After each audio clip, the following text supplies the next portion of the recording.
Desde el auditorio de la Iglesia Casa de Paz, presentamos Una Palabra al Corazón.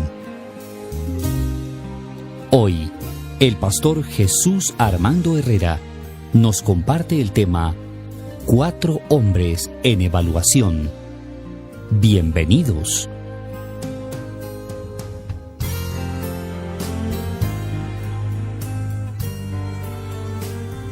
Me acompaña al Evangelio según San Lucas, capítulo número 22. Y cuando usted lo tenga me puede decir amén. Lucas capítulo 22.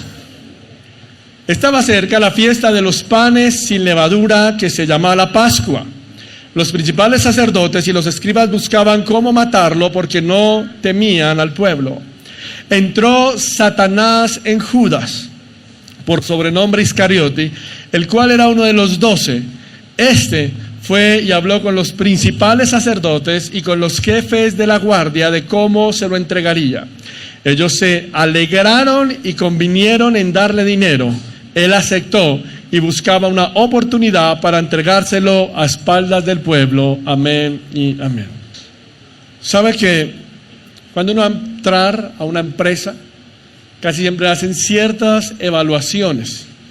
En entrevistas de trabajo le hacen exámenes a la gente o evaluaciones de su personalidad, de su carácter, hacen algunos test de entrenamiento psicológico para conocer un poco de la personalidad de la gente. Usted va a ir a la universidad, usted está terminando un semestre, terminando un periodo, o en algunas carreras, que ahorita empezando año, les exigen un examen para mirar el nivel. Nosotros como creyentes también somos evaluados constantemente.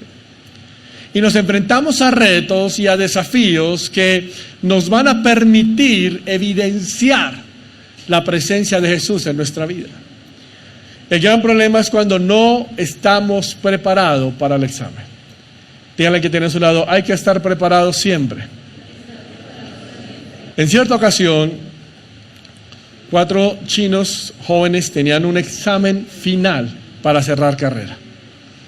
Los benditos no estudiaron, sino se fueron fue a molestar, a fregar la vida, a cine, a otro lugar, pero no fueron a presentar el examen.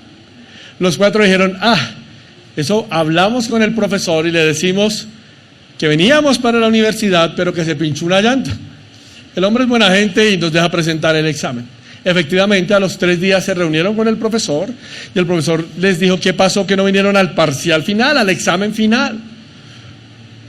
Profe, le explicaron la situación, veníamos para acá, nos matamos la noche estudiando, veníamos para acá, pero se pinchó una llanta del auto. No teníamos gato, no teníamos repuesto, hasta que alguna alma caritativa se acercó y nos auxilió, pero ya no alcanzamos a llegar. Ok, les dijo el profesor, pueden presentar su examen. Entonces, en un salón, para los 4 puso a uno en una esquina, al otro en otra esquina, al otro en otra esquina y al otro en la otra esquina. Y les dijo, muy bien, el examen tiene un total de 100 para pasar con 60. Les dijo, primera pregunta, solo consta 2 preguntas. Primera pregunta, por 10 puntos, diga y resuelva la fórmula química y les puso un ejercicio. Dijo, segunda pregunta, por 90 puntos, ¿qué llanta se les pinchó?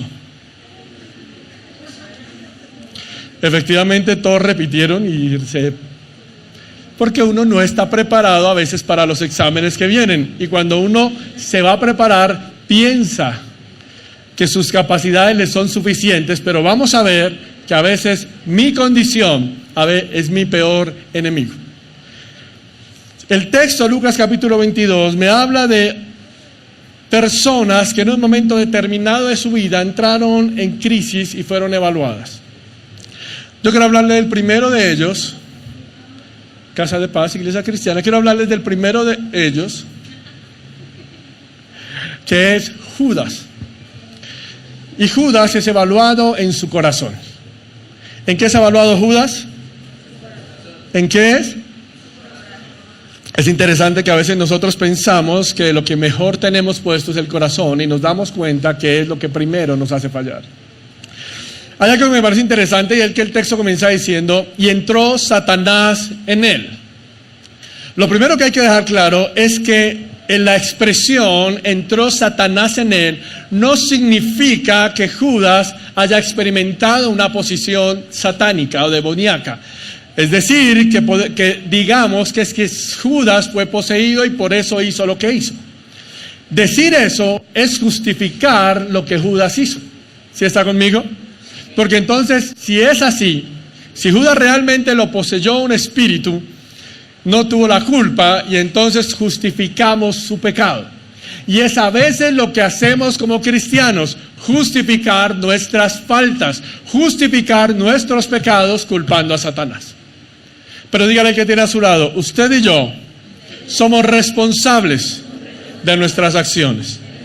Cuando la Biblia dice que entró, lo que está hablando es que ejerció una influencia en el corazón de Judas, de la misma manera que Satanás influenció el corazón de Ananías y Zafiras para mentirle al Espíritu Santo. ¿Está conmigo hasta ahí? No es una posesión, es una influencia. Así que el hombre es consciente de lo que hay en su corazón. Llenó el corazón. Entonces, ¿por qué dice que Satanás entró en él? ¿Cuál es la excusa para decir que Satanás tomó control e influenció las decisiones de Judas? Muy fácil. Dígale a la persona que tiene a su lado, Judas abrió una puerta. Y ese es el gran problema que tenemos. Que nosotros le abrimos puertas a Satanás y no nos damos cuenta. ¿Sabe? El Evangelio más según Mateo 26:15 dice, y le dijo Judas, ¿qué me dan ustedes si les entrego a Jesús? Entonces ellos le ofrecieron 30 monedas de plata. ¿Cuánto? 30 monedas de plata. ¿Qué pasó con Judas que abrió su corazón a la avaricia? Quiero que se ponga por un momento, antes de leer la frase del biblista Miguel Cifuentes, quiero que piense por un momento lo siguiente. La Biblia me dice que Judas era uno de los 12. La Biblia me dice que Judas caminaba con el Señor. Pero había un gran problema. Judas, cuando su corazón fue probado, demostró lo que realmente quería. ¿Y qué quería Judas? Era avaricia económica. ¿Por qué? Porque Judas está con Jesús y Judas tiene la idea de que Jesús es el Mesías que va a liberar a los judíos de la opresión romana. ¿Quién era el segundo al mando en la economía? Judas. ¿Quién manejaba el dinero? Judas. Juan me dice que una mujer rompió un frasco de perfume de nardo puro, de muy buen olor. ¿Y qué dice Judas? ¿Cómo es que este perfume no fue vendido a los pobres? Porque él hizo rápidamente cuentas en su cabeza. Digo, este perfume vale tanto, repartimos tanto y mi parte es tanto. ¿Está conmigo hasta ahí? Porque el corazón de Judas estaba en lo económico. Dice Miguel Cifuentes, todo hace inclinar la balanza hacia un uso metafórico de esta entrada diabólica en el corazón. Se refiere a la determinación final de traicionar a Jesús. ¿Quién determinó traicionar a Jesús? Judas. Y sigue diciendo el comentario, indudablemente instigada por Satanás, pero libremente aceptada por el Iscariote. Judas aceptó vender a Jesús por 30 piezas de plata. Quiero que me entienda algo, iglesia, y es que la situación reveló cuál era el estado del corazón de Judas. La situación reveló cuál era el estado de la situación de Judas. Las situaciones van a permitir ver qué hay en su corazón. Las situaciones van a revelar qué hay en su vida. Mira a la persona que tiene a su lado y dígale, el examen revela nuestra condición. ¿Qué revela nuestra condición? El examen. Dese cuenta que Judas tenía pensado que era, y que lo que iba a recibir de parte de Jesús era un beneficio económico. Y hay un gran problema con eso, porque es que nunca la Biblia habla de que Jesús hubiese prometido un beneficio económico. ¿Qué prometió Jesús? Que iba a morir por el pecado del pueblo. Pero cuando Jesús le dice a Judas y a sus discípulos, tengo que morir, Judas dijo, se me acabó el negocio. Yo estaba siguiendo a este hombre pensando en lo bueno que me iba a tocar, en la parte que me iba a tocar, pero Jesús nunca prometió eso. Prometió era salvación y vida eterna. Por eso cuando usted sigue a Jesús por intereses personales, hay gente que sigue a Jesús por lo que Jesús le puede dar. Entonces vienen a la iglesia esperando que Jesús les dé casa, carro y beca. Y el gran problema es que la Biblia no ha prometido que Dios le va a dar casa, carro y beca. Lo que la Biblia ha prometido es que usted y yo éramos merecedores de la condenación eterna, pero que Cristo Jesús vino al mundo a salvar lo que se había perdido, en este caso usted y yo. Ahora, ¿que Dios nos bendice? Claro que sí, ¿cuántos lo creen? Pero no es la motivación. No es la motivación. Señor, te sigo para que me bendiga. Señor, te sigo para que me des. Señor, no.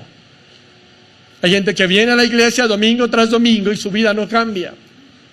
J.C. Ryle, que es un gran reformador cristiano, dice lo siguiente: los hombres rápido olvidan que no se requiere de un gran pecado público para arruinar sus almas eternamente. J.C. Ryle dice: solo tienen que continuar escuchando el mensaje sin creer ni arrepentirse, continuar yendo a la iglesia sin ir a Cristo, y poco a poco se encontrarán a sí mismos en el infierno.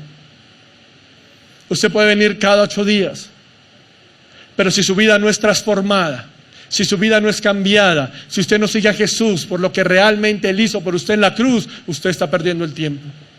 Porque Jesús vino a este mundo a salvar lo que se había perdido. Usted lee los evangelios, Mateo, Marcos, Lucas y Juan, y usted encuentra que Judas nunca fue un adorador. Judas nunca llamó a Jesús Señor. Y una constante del creyente es una vida de adoración. Y una vida de adoración está marcada por cómo se vive, por cómo se reacciona. Pero Judas nunca fue un adorador. Traicionó a Jesús por intereses personales. Traicionó a Jesús porque su avaricia fue mayor. Traicionó a Jesús porque su corazón estaba lejos de Dios.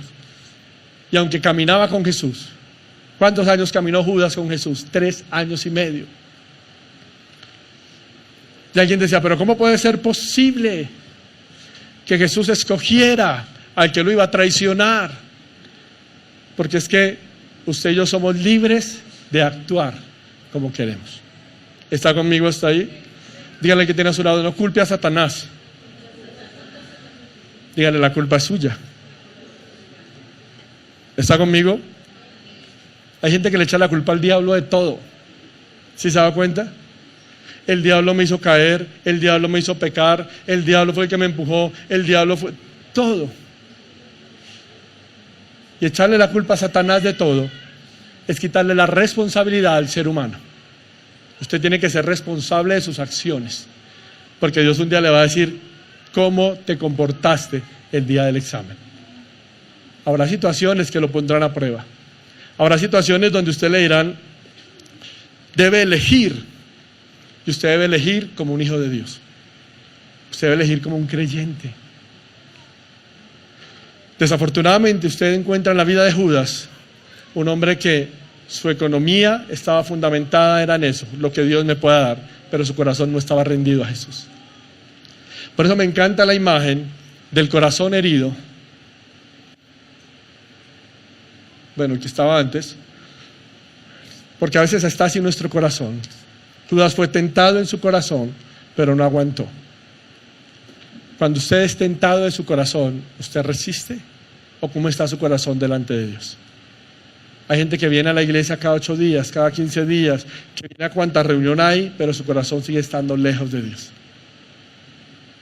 Y Dios lo que necesita son hombres y mujeres que rindan su corazón a Él. Porque es que una vez le preguntaron a Campbell Morgan, que es un gran predicador del siglo XVI, Doctor Morgan, nos conoceremos en el cielo. Y Campbell Morgan dijo, realmente no nos vamos a conocer hasta llegar al cielo. Realmente en el cielo vamos a saber quién era y quién no era creyente. Espero que usted esté planillado en los que van para el cielo. ¿Cuántos dicen amén? Nos conoceremos en el cielo, realmente no nos vamos a conocer hasta llegar allá. Segundo hombre que quiero hablarle en esta mañana, Pedro. Y Pedro fue evaluado, está molestando esto ya, en su carácter. Mire conmigo el texto, versículo 31 al 34. Uno fue evaluado en su corazón, el otro fue evaluado en su carácter. ¿Lo tiene? Mire lo que dice Simón. Voy a leer desde el versículo número 31 al 34. Dijo también el Señor: Simón, Simón, Satanás te ha pedido para zarandearte como a trigo, pero yo he rogado a ti para que tu fe no falte, y una vez vuelto, confirma a tus hermanos. ¿Está conmigo? Versículo 33. ¿Y qué le dijo Pedro? Señor, estoy dispuesto a ir contigo no solo a la cárcel, sino también ¿a dónde? A la muerte. Y el versículo número 34 dice: y le dijo el Señor: Pedro, te digo que el gallo no cantará hoy antes que tú niegues 3 veces que me conoces. Segundo hombre en evaluación, Pedro. ¿Y Pedro en qué fue evaluado? En su carácter. ¿Sabe qué es lo primero que me llama la atención? Que en Marcos capítulo número 3, Jesús llama a los discípulos. Y en Marcos capítulo número 3, Jesús tiene Jesús habla con Pedro y le dice a Pedro: Pedro o Simón, ya no será llamado Simón Cefas, que Simón traduce endeble, ¿sí?, del hebreo, sino dice: vas a ser llamado Pedro, de la roca, del griego, Petros. Y cambia su nombre. Y le dice: no vas a ser endeble, sino vas a ser llamado Pedro. Marcos capítulo 3. Pero aquí en Lucas me parece interesante que Jesús le dice: Simón, Simón. ¿Por qué Jesús llama a Pedro Simón nuevamente? Porque es que se nos olvida que seguimos siendo de carne y hueso. Toque a la persona que tiene a su lado a ver si es de carne y hueso.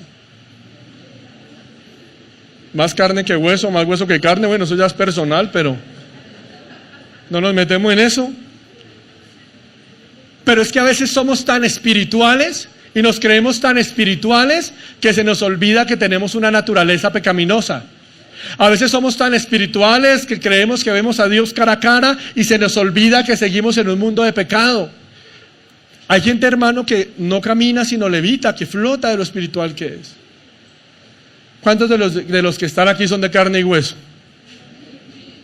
Mira, hay gente que es tan espiritual que cuando va al baño no hace el cuerpo sino el espíritu. Dice: ¿qué gente tan espiritual, Dios mío? Son espiritualísimos. Una vez escuché a un amigo decirle al otro: es que usted es tan espiritual que no orina sino hace agua bendita. Entonces, ¿qué gente tan espiritual? Y así hay muchos que se creen. Entonces: Señor, no te preocupes, yo domino ese pecado.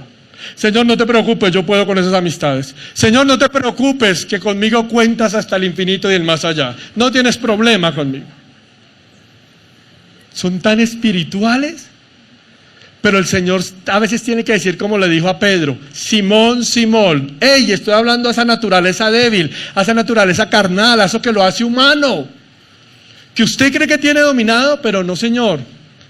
Que usted le da un pedacito y la carne se le alborota, la carne le coge fuerza. Y el Señor estaba hablándole a esa naturaleza humana: Simón, Simón, no Pedro, sino le estaba diciendo: tú que eres débil, a ti te estoy llamando. Y cuando yo leía eso, venía a mi memoria un texto que está en Primera a los Corintios 16:13, que dice: manténganse en alerta, sigan firmes en la fe, sean valientes y fuertes. ¿Por qué manténganse en alerta? Porque hay que mantenernos alerta. Porque es que la carne quiere cobrar vida cada día. La carne quiere cobrar vida cada día. Y por eso usted y yo necesitamos cada día pelear con ella. ¿Sabe qué dijo Martín Lutero? Martín Lutero dice, y lo voy a parafrasear, dice: pensé que el viejo hombre había muerto en las aguas del bautismo, pero me di cuenta que el desgraciado sabía nadar, y ahora tengo que matarlo todos los días. Usted tiene que morir al viejo hombre todos los días. Pero a veces somos tan espirituales que decimos: no, Señor, no necesito de eso. Y me llama poderosamente la atención, y me centré en esto. Dice: Simón, Simón, débil eres tú. Estoy hablando con Simón el débil. Satanás te ha pedido para zarandearte como a trigo. Y me llamó la atención que era el término zarandear el trigo. Entonces fui a un libro de usos y costumbres en tierras bíblicas y empecé a estudiar un poquito sobre qué era, cómo zarandeaban el trigo. Quiero leerle lo que encontré. Dice, el zarandeo del trigo se refiere básicamente a la sacudida repetida, rápida y violenta del trigo en el maíz. Alguien, con frecuencia una mujer, era la que zarandeaba, tomaba el tamiz con las dos manos y comenzaba a agitarlo vigorosamente de lado a lado para que el tamo suba a la superficie. Entonces es desechado. Luego da al tamiz un movimiento como de columpio. Después de que lo ha azotado, empieza a columpiarlo fuertemente con las dos manos, y después de que lo ha columpiado lo levanta y empieza a soplarlo. Lo sopla para que la paja restante forme un montón que se pueda sacar fácilmente. Después de todo este proceso, el propósito es guardar el trigo que queda separado de la paja y de otros materiales indeseables. ¿Qué le estaba diciendo el Señor a Pedro? ¿Sabes algo, Pedro? Satanás ha pedido para zarandearte, y zarandearte duro. Mire que no era cualquier cosa. Pedro conocía el contexto de lo que era. Usted piensa que zarandear es coger a alguien y zarandearlo. Pero es interesante que era algo que hacían violentamente. ¿Y quién zarandeaba? Las mujeres. Bueno, no sé por qué lo hacían ellas, pero en el contexto judío, pero es interesante que era algo que era con violencia.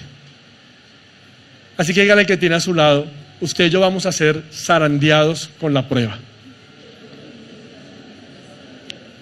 Si se da cuenta de eso, vamos a ser zarandeados con la prueba.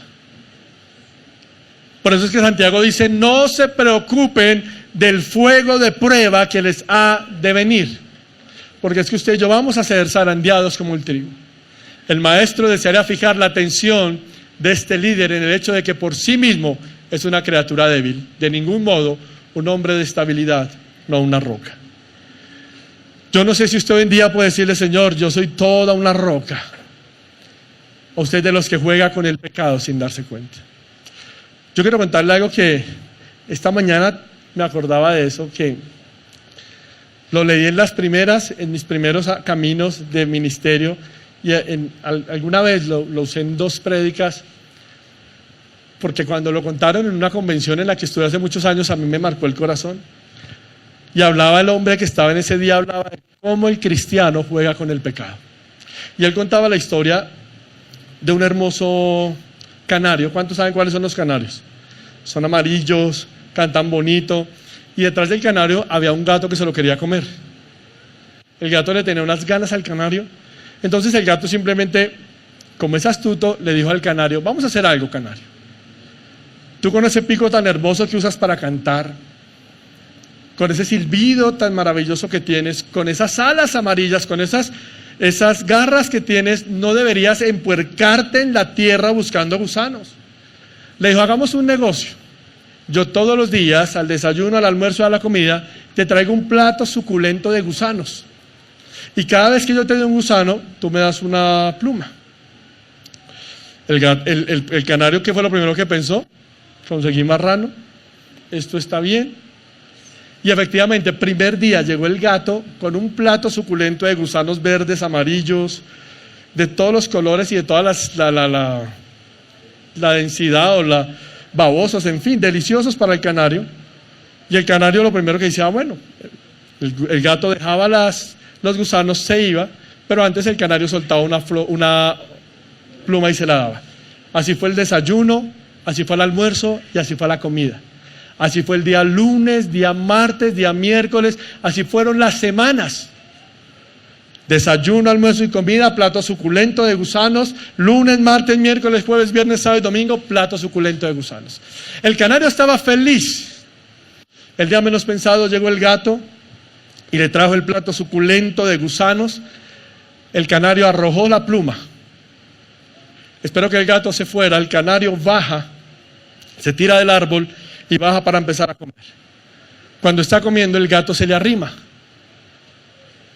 Y entonces cuando el pájaro vio al gato, el pájaro fue a volar y no pudo volar. Ya no tenía plumas. El gato le dice, te estuve engordando y engordando y engordando para hacerte mío, y se lo comió. No haga esa cara, igual el canario fue al cielo de los canarios.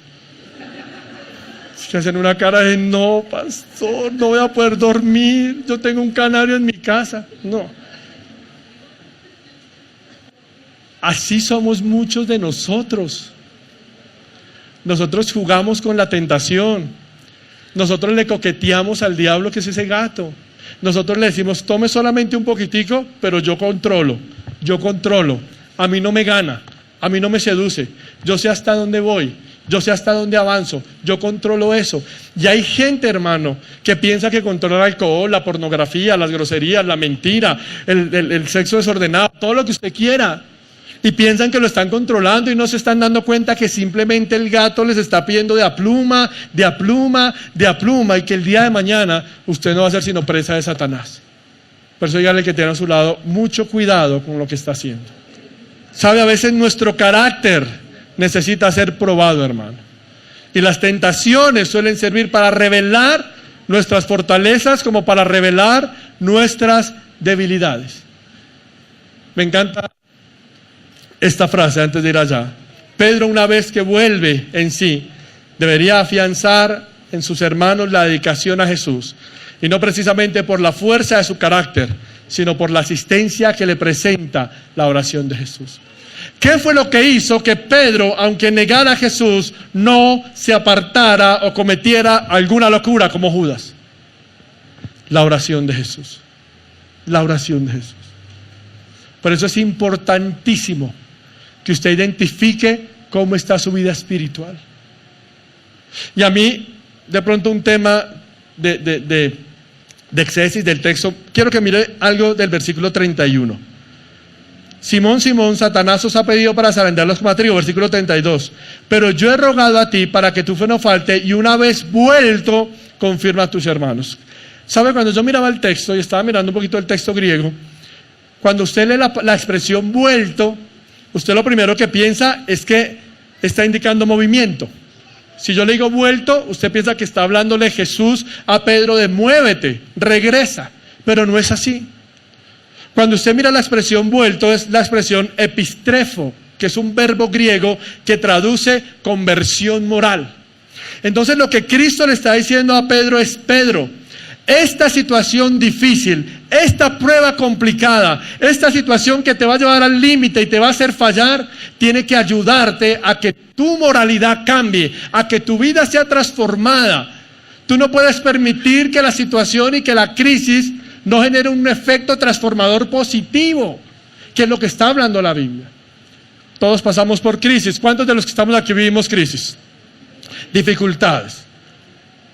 Eso tiene que transformarlo en su moral. Lo que Cristo le está diciendo a Pedro es: Pedro, tu estilo de vida tiene que cambiar. Usted puede ser un cristiano de 10 años, de 20 años, de 30 años, de 40 años, pero sigue siendo el mismo o la misma. Se supone que su vida cristiana tiene que cambiar porque usted camina con el Señor. ¿Cuántos dicen amén? Usted no puede ser el mismo. Dígale al que tiene a su lado: usted no puede ser el mismo. Dígale que tiene atrás suyo: usted no puede ser el mismo. Y el texto revela la lucha del corazón. Mira el versículo 33. Señor, Señor, estoy dispuesto a ir contigo no solo a la cárcel, sino también a la muerte.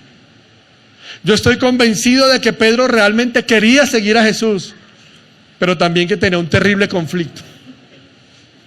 ¿Y sabe a mí qué me llama la atención? Que el Evangelio nos muestra a Jesús orando en el monte Getsemaní. Jesús está orando y llegan los soldados a atrapar a Jesús. ¿Y cómo reacciona Pedro? ¿Cuántos han leído el Evangelio? ¿Cuántos vieron la película? Si no ha leído la Biblia, pues la película lo muestra también. ¿Qué hace Pedro? Toma la espada y ¿qué hace? Le corta la oreja a ¿quién? Que se llamaba Malcolm, ¿cierto? Le corta la oreja al soldado que era Malcolm. Pedro se enfrenta a toda una guarnición romana por defender a su maestro. Pero luego usted mira a este mismo Pedro que está rodeado de campesinos, cocineros y uno que otro soldado negando a Jesús 3 veces. ¿Qué pasa con el Pedro que se agarra a espada con uno y que lo niega en el patio? Porque el corazón es engañoso, porque confiaba demasiado en sus fuerzas, porque pensaba que podía dominar la situación. Y se dio cuenta, hermano, de que por confiar demasiado en él mismo, terminó negando al maestro. Porque reaccionó instintivamente, pero no espiritualmente. Pero cuando quiso ser muy espiritual, resultó que era muy débil. Y es el contraste que nos está mostrando el escritor bíblico. ¿Cómo está usted frente a las pruebas que le presenta la vida? Porque a todos de una u otra manera nos presentan pruebas diarias. ¿Cómo está usted frente a las pruebas, hermano, que de una u otra manera se le presentan? El interés personal y egoísta y la sobrevivencia se convirtieron en sus máximas preocupaciones. A mí me llama tremendamente la atención el encontrar a un Pedro que se enfrenta a unos soldados, pero que luego niega a Jesús. Y yo la respuesta la encuentro en el Salmo número 139. El Salmo número 139, versículo 23, dice: examíname, oh Dios, y conoce mi corazón. Pruébame y conoce mis pensamientos. Y mira si hay en mi camino de perversidad y guíame en el camino eterno. ¿Usted le ha dicho al Señor: examina mi corazón, Señor? ¿Examina mi corazón, Señor? ¿Usted le ha preguntado eso al Señor? Una vez, un pastor amigo mío me llamó llorando y me dijo: tenemos que reunirnos para que hablemos. Y me dice: Jesús, la embarré. Yo le dije: ¿por qué? Me dijo: porque fui a visitar una hermana de la iglesia y amanecí al otro día acostado con ella. Yo le dije: ¿cómo así que fue a visitarla, amaneció al otro día acostado? Y me decía: es que no entiendo qué pasó. Y este pasaje me recordaba: no entiende qué pasó o no conocía bien su corazón. O no conocía bien su corazón. Examíname, oh Dios, y conoce mi corazón. Pruébame y conoce mis pensamientos. Y mira si hay en mi camino de iniquidad y guíame por el camino eterno. Qué bueno que en esta mañana usted le pueda decir: Señor, examina mi corazón. Y no se crea el súper espiritual, el súper cristiano, que nada lo toca, que nada lo mueve, y cuando se da cuenta tiene una vida de apariencia delante de Dios. Porque el caminar con el Señor debe ser un cambio que transforma el corazón del hombre. ¿Está conmigo hasta allí? Desafortunadamente, usted mira a Pedro, y Pedro niega al Señor, y dice la Biblia que Pedro lloró amargamente, que cuando Jesús lo mira siendo golpeado, y eso es tema de otra charla, pero cuando Jesús lo ve y mira a Pedro con la mirada de amor, dice Marcos, Pedro llora amargamente. Y en Juan, Jesús va y busca a Pedro. Y en Juan capítulo 12, versículo 15 al 17, no lo vamos a leer por tiempo, Jesús le dice a Pedro: Pedro, ¿me amas más que a estos? Apacienta mis ovejas. Pedro, ¿me amas más que a estos? Apacienta mis ovejas. Pedro, ¿me amas más que a estos? Apacienta mis corderos. Y dice Juan que Pedro dice: Señor, tú sabes que te amo, ¿por qué me dices esto? Y la conclusión es muy sencilla, hermano, porque amar a Dios demanda que su mente, su voluntad, sus sentimientos y sus emociones deben estar rendidas al señorío de Cristo. Todo lo que usted es, todo lo que usted piensa, todo lo que usted hace, todo lo que usted siente y todo lo que usted decide debe estar sometido al señorío de Cristo. Si no es así, usted va a ser evaluado y va a reprobar. ¿Está conmigo hasta ahí? Luego el texto sigue diciendo, y quiero que vaya conmigo al versículo número 42, por favor. Versículo número 42. Quiero que lo lea conmigo, por favor. ¿Ya llegó hasta allí? Diciendo: Padre, si quieres, pasa de mí esta copa, pero no se haga mi voluntad, sino se haga la tuya.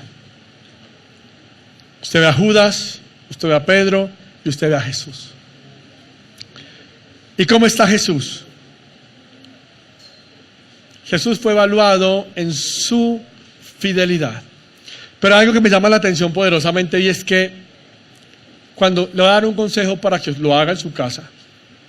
Cuando usted lea la Biblia y lea los evangelios sinópticos. ¿Cuáles son los evangelios sinópticos?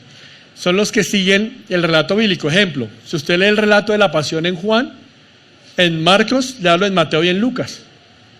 ¿Por qué? Porque todos tienen diferente visión de lo que pasó.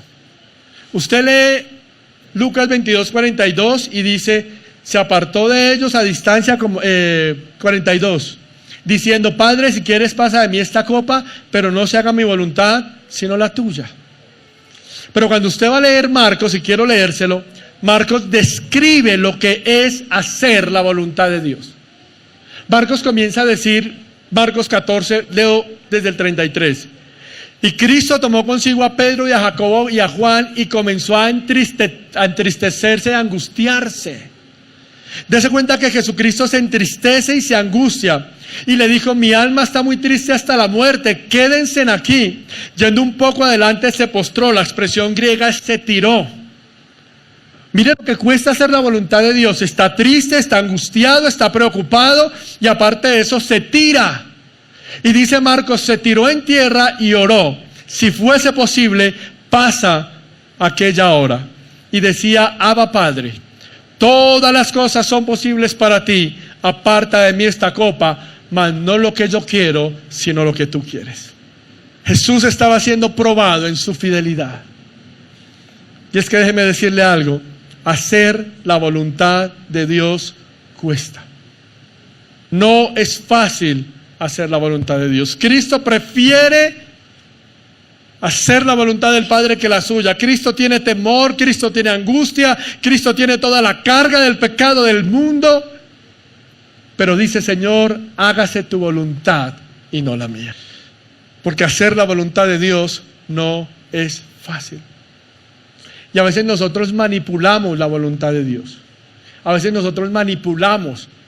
Mire que en cierta ocasión una señora iba a entrar a hacer dieta. Y entonces la señora dijo: voy a empezar a hacer dieta. Y le dijo a los de la oficina: voy a empezar a hacer dieta desde mañana. Se acabó el día laboral y al otro día llegó con una torta de chocolate de 2 pisos. Y le dijeron: ¿pero usted no que va a hacer dieta? Dice: no, es que fue la voluntad de Dios que me comprara la torta. ¿Y cómo que es la voluntad de Dios? Dice: claro, yo venía en el carro para el trabajo y pasé por el frente de la panadería y estaba esa torta de chocolate que me decía: cómeme, cómeme, cómeme. Entonces yo dije: voy a dar la vuelta a la manzana. Si hay donde parquear, es la voluntad de Dios que la compre. Y efectivamente, después de 10 vueltas, encontré espacio. Así es el ser humano. Manipula la voluntad de Dios. Así es el hombre, manipula la voluntad de Dios. Pero hacer la voluntad de Dios cuesta. Hay un comentarista, Fisher, que dice: en su condición de hijo, Jesús se sometió a lo que le exigía la dedicación filial a su Padre y expresa su prontitud para afrontar el momento supremo del designio salvífico de Dios. La dedicación a su Padre lo lleva a enfrentarse con el reto decisivo, porque lo que está en juego es su propia existencia humana. Hacer la voluntad de Dios está por encima de mis deseos, de mis caprichos. Por eso es que es tan difícil hacer la voluntad de Dios. Pero ¿sabe qué es lo más terrible? Que Marcos capítulo 3 dice lo siguiente: el que haga la voluntad de mi Padre, ese es mi hermano, esa es mi hermana y esa es mi mamá. Jesucristo le responde a la gente. O sea que ¿cuál es el requisito para ser miembro de la familia de Dios? Hacer su voluntad. Usted no puede decir que es creyente cuando hace lo que quiere. Usted no puede decir que es cristiano cuando toma las decisiones que quiere y no involucra a Dios en sus planes. Hay que aprender a involucrar a Dios en nuestros planes. Encontré una frase que me llamó la atención, que dice: ¿me ayudas allá, Juanchito? Ya. Algunos ya negaron a Cristo tantas veces que el gallo ya es compositor. Y así hay muchos. Usted niega a Cristo con sus acciones, con sus pensamientos, con sus palabras. ¿Sabe? El gallo cantaba 3 veces. Por eso me llamaba la atención cuando decía: algunos ya negaron a Cristo tantas veces que el gallo ahora ya es todo un compositor. ¿Cómo está su vida delante de Dios? Mire a Judas, evaluado en su corazón. Mire a Pedro, evaluado en su carácter. Mire a Cristo, ejemplo de evaluación de fidelidad. Pero debemos entender algo, y es que el último individuo o persona en ser juzgada o ser evaluada somos usted y yo. Todos los días pasamos por un examen. La cuestión es, ¿cómo estamos calificando delante de Dios? ¿Rajamos? ¿Aprobamos raspado? ¿O somos fiel? Judas se rajó. Pedro aprobó raspado. Pero Cristo fue ejemplo de fidelidad. Si en este momento Dios quisiera poner una calificación a nuestra vida, ¿cuál sería? ¿Cómo estaríamos delante de Dios hoy? Y la culpa no es del diablo. Usted decide. Usted decide. No es Satanás, es usted. ¿Por qué no mira a la persona que tiene a su lado y le dice, ¿cuánto sacarías en el examen de Dios? Y quiero invitarle a que cierre sus ojos donde usted está por un momento, por favor.